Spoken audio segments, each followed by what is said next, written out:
हर सनातनी के घर में रामायण होना ही चाहिए, यानी कि श्री रामचरितमानस होना ही चाहिए।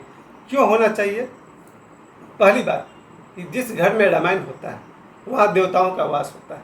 ये मैं इसलिए कह रहा हूँ कि जिस घर में रामायण होगा यानी श्री रामचरितमानस होगा, उस घर पर हनुमान जी की कृपा बनी रहेगी और हजारों वर्षों में जितनी भी देवात्माएं हैं, जितने भी ऋषि मुनि ने सिद्धि पाई है, जैसे देवहा बाहो या बहुत सारे संत हैं जिन्होंने भगवान राम को, हनुमान जी को अपना आदर्श माना है, उन सब की आत्माओं का आशीर्वाद उस घर पर बरसता रहेगा।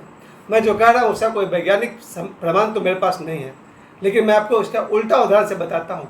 अगर हम अपने घर में भूत प्रेत का फोटो टांग दें तो मुझे लग रहा कि मैंने निगेटिव ऊर्जाओं को आकर्षित करना शुरू कर दिया। ऐसा मेरा मानना है और कहीं कहीं रिसर्च भी हुआ है कि अगर किसी ने अपने घर में रोते हुए बच्चे का फोटो टांग दिया तो पता नहीं क्यों उस घर में निगेटिव ऊर्जा आना शुरू हो जाता है। या किसी ने रोती हुई औरत का फोटो टांग दिया या किसी ने कोई भी ऐसा हिंसात्मक फोटो टांग दिया तो उस घर में वैसी एनर्जी का प्रवाह होने लगता है। ये जो मैं बात कर रहा हूँ मनोवैज्ञानिक है, इसका कोई वैज्ञानिक प्रमाण मैं नहीं दे सकता, लेकिन इतना जरूर कर सकता हूँ कि या तो आपके घर में रामायण रखी जाए, और अगर रामायण आपके घर में है तो मैंने सुना भी है कि हनुमान जी का आशीर्वाद उस घर पर बरसता है।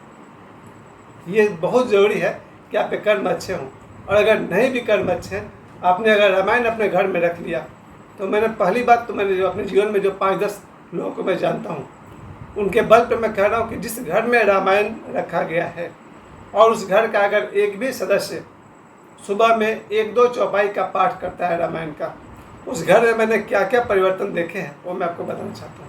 कम से कम मैंने पहली बात जो मैंने महसूस किया कि जिन लोगों के घर में रामायण है और अगर वो रामायण का पाठ करते हैं तो बहुत ज़्यादा संभावना है कि उनमें अच्छे संस्कार पड़ेंगे। अच्छे संस्कार मतलब, क्योंकि रामायण जब हम पढ़ते हैं तो सबसे ज़्यादा भगवान राम की छवि हमारे मन में आती है। ये संभावना है कि वो रामायण पढ़ने वाला धीरे धीरे अपने माता पिता का सम्मान करने लगे। अगर वो नहीं कर रहा है तो फिर समझिए रामायण हारने लगा है उससे और वो आदमी की बुरी प्रवृत्ति जीतने लगी है। अपने संस्कार को बदलने के लिए हमें रामायण का पाठ करना चाहिए, और मैंने रामायण का पाठ बचपन से किया है और जो जो उसके सुप्रभाव मैंने देखे हैं। तो पहली बात, रामायण पढ़कर मैंने एक बात जरूर सीखा कि हो सके तो माता पिता की सेवा करो। ये रामायण की सबसे बड़ी शिक्षा है। और मुझे लग रहा है कि मैंने जितने भी मेरे दोस्त हैं और जितने मेरे रिश्तेदार हैं, शायद ही किसी 1-2-3 के घर में रामायण होगा। बाकी पहले मैं लोगों के घर में जाया करता था और मैंने देखा है कि किसी के पास भी रामायण नहीं है। मैं यहाँ पाथरडी में हूँ या मुंबई में रहता था, मैं जितने घरों को जानता हूँ शायद 1-2 घर में कहीं रामायण हो। मैंने तो देखा भी, उनके पूजा स्थल को भी मैंने देखा है। पहले मैं लोगों के घर आया जाया करता था, मैंने देखा है कि हिंदू के घर में यानी कि सनातनी के घर में रामायण नहीं है। मुश्किल से हनुमान चालीसा है, लेकिन मेरा ये देखा हुआ कि जिस घर में रामायण है वहाँ देवताओं का वास होता है, क्योंकि सबसे पहले उस आदमी में संस्कार पड़ते हैं माता पिता की सेवा के। और जिस आदमी ने माता पिता का सेवा अपनी हैसियत से किया उसके जीवन में देवताओं का आशीर्वाद मिलेगा ही मिलेगा। दूसरी शिक्षा रामायण की है, वो है भाई भाई का प्रेम। रामायण में दिखाया जाता है कि भगवान राम को प्रेम था लक्ष्मण से, भरत जी को प्रेम था राम जी से, शत्रुघ्न का रोल थोड़ा छोटा दिखता है पर वो भी समर्पित थे। और जिस तरह से रामायण में आप देखते हैं कि लक्ष्मण जी अपने भाई के साथ वन चले गए, भरत जी ने राजगद्दी मिलने पर भी अपने बड़े भाई के खड़ाओं को सिंहासन पर रख करके वहाँ पर राजकाज को संभाला। तो रामायण पढ़ने के बाद लगता है कि भाई भाई के बीच प्रेम होना चाहिए। और मेरा मानना है कि रामायण पढ़ने के बाद रामायण पढ़ने वाला उसके भीतर एक संस्कार आता है कि जहाँ तक हो सके भाई भाई के साथ प्रेम होना चाहिए, न्याय होनी चाहिए। और अगर फिर भी कोई रामायण भी पढ़ ले और उसके अंदर उसकी बुद्धि भी न बदले, ये आदमी के हाथ में है, क्योंकि आदमी स्वतंत्र है। तीसरी शिक्षा जो रामायण से मैंने सीखी है वो है पति पत्नी का प्रेम। जैसा आदर्श प्रेम भगवान श्री राम और माता सीता का देखने को मिलता है, वैसा मुझे एक तो शिव पार्वती वाला भी है कि भगवान शिव ने माता पार्वती के लिए कई वर्ष इंतजार किया जब उन्हें दोबारा जन्म लिया।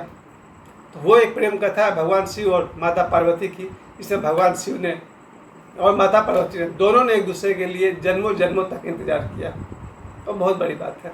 और वही मुख्य बात है रामायण के भी, क्योंकि पूरी रामायण में भगवान शिव माता पार्वती को कथा सुनाते हैं भगवान श्री राम की। और जब मैं रामायण को देखता हूँ, भगवान श्री राम और माता सीता की प्रेम कथा को, अद्वितीय प्रेम कथा है।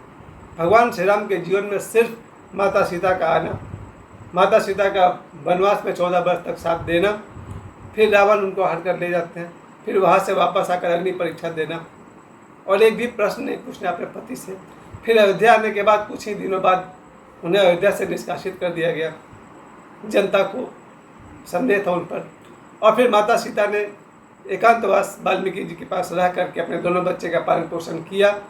फिर माता सीता सभी लोगों को प्रमाण देने के लिए धरती में समा गई।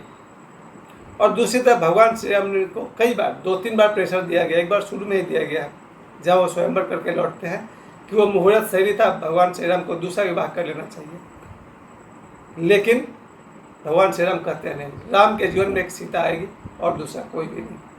और जीवन के अंत तक भगवान श्री राम ने माता सीता के अलावा किसी को भी अपना जीवन संगिनी के रूप में नहीं चुना। उनके हृदय में अगर पत्नी जैसा कोई वास किया तो माता सीता। तो ये तीसरा धर्म मैंने देखा है।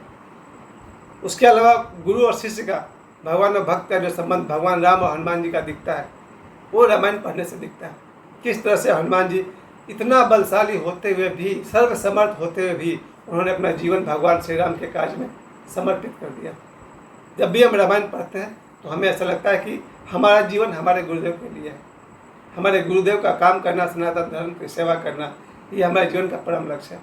रोजी रोटी तो कमाना ही चाहिए, ज़रूर कमाना चाहिए, लेकिन अपने देश के लिए, अपने धर्म के लिए भी समय निकालना चाहिए।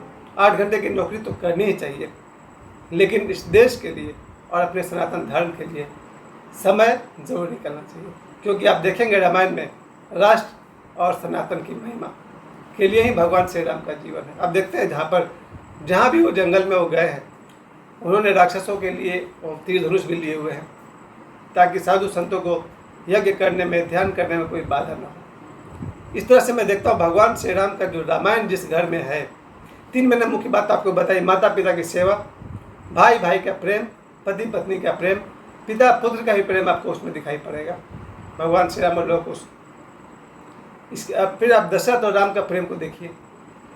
ऐसा लगता है जहाँ भगवान दशरथ जी ने भगवान राम को वनवास देने का जब समय आया तो लगभग वो मरने को हो गए कि मैं कैसे राम से कहूँगा कि तुम्हें 14 वर्ष के लिए वन जाना है। तो पिता पुत्र का प्रेम, और जब भगवान श्री राम को पता चलता है कि मुझे वन जाना है, सहर्ष इतने आसानी से कहते हैं कि हाँ, इसमें कौन सी बड़ी बात है पिताश्री, इसमें संकोच क्या है, हम चले जाएंगे। तो पिता पुत्र का प्रेम देखना है तो राजा दशरथ और भगवान श्री राम का देखिए। इन सब चीज़ों को, मित्रता, 5वीं बात मैं कहूँगा मित्रता। पहला मैंने कहा, अब पहला यहाँ से लीजिए, पिता पुत्र का प्रेम, दूसरा भाई भाई का प्रेम, तीसरा पति पत्नी का प्रेम, चौथा भगवान भक्त का प्रेम, और 5वां मित्रता। भगवान श्री राम का सूर्य के साथ जो मित्रता है, या अन्य बहुत सारे हैं, जाम्बवान भी हैं, विभीषण के साथ भी बाद में मित्रता होती है। उन सब को देखकर आप सीख सकते हैं कि मित्रता के पाठ अगर सीखना है तो रामायण से सीखिए। मैं तो ये भी कहूँगा हर सनातनी के घर में रामायण होनी चाहिए। रामायण चूँकि संस्कृत में है, मेरे पास है रामायण भी, वाल्मीकि रामायण है। और अगर आपको रामायण थोड़ा सा आपको अलग है और ओरिजिनल है, मूल है, अगर आपको रामायण पढ़ने का मन नहीं करता है तो श्री रामचरितमानस जिस घर में होगा वहाँ हनुमान जी का वास तो होगा ही होगा। जिस घर में श्री रामचरितमानस होगा वहाँ भगवान श्री राम का वास तो होगा ही होगा। और अनंत अनंत सिद्ध संत हैं, आपके रामायण को देख करके आपके घर की तरफ आकर्षित होंगे। इसका उल्टा मैंने कुछ बात सुनी है, मैंने ओशो से सुनी है कि अगर कोई धर्म ज्योति माँ की एक सहेली थी, वो ब्लैक मैजिक का किताब पढ़ती थी। तो जब भी आप कोई ब्लैक मैजिक का, तंत्र मंत्र का, भूत प्रेत का निगेटिव किताबें पढ़ने लगेंगे, धीरे धीरे आपका दिमाग पागल जैसा बिहेव करने लगेगा। लगातार आप तंत्र मंत्र, ब्लैक मैजिक और क्या क्या सब पढ़ते जाइए, 1-2 दिन के अंदर आपका दिमाग पागल जैसा होने लगेगा। और जब ओशो को पता चला कि धर्म ज्योति भी ब्लैक मैजिक का किताब पढ़ रही है तो ओशो ने मना किया। हालांकि बहुत ही चमत्कारी ढंग से वो घटना घटी थी, शायद मैं कम समय में नहीं बता पाऊँ। धर्म ज्योति अपनी सहेली से लेकर ब्लैक मैजिक का किताब पढ़ रही थी। रात 12 बजे के आसपास उसने ब्लैक मैजिक का किताब पढ़ा, टेबल पर रखकर सो गई। जैसे उसने आँख बंद किया, किताब जमीन पर गिर गया। धर्म ज्योति ने लाइट जलाया, देखा कि किताब तो मैंने टेबल पर रखा था, नीचे कैसे गिर गया। वो दोबारा ज़मीन पर से किताब को उठाकर टेबल के बीच में रखी और जैसे उसने आँख बंद किया, लाइट बंद किया, किताब दोबारा ज़मीन पर गिर गया। धर्मज्योति समझ गई कुछ बात है और धर्मज्योति उस किताब को उठाकर रख दी और ऊपर उस फ्लोर पर ओशो रहते थे, ओशो के पास गई और उसने कहा कि मेरे साथ ये हो रहा है। ओशो ने कहा वो पुस्तक मैंने गिराया है, ब्लैक मैजिक का किताब तुम मत पढ़ो, जिसका है उसे वापस कर दो। और ब्लैक मैजिक का किताब जब वापस किया गया, जिसको वापस किया गया, औरत कुछ दिन बाद पागल हो गई। इसका मतलब क्या हुआ?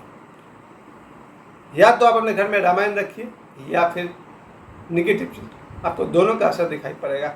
आप समझ गए होंगे मैं क्या कहना चाहता हूँ। हर सनातनी के घर में रामायण होनी ही चाहिए, हर सनातनी के घर में श्री रामचरितमानस होनी ही चाहिए। जय श्री राम, जय श्री राम, रामचंद्र भगवान की जय।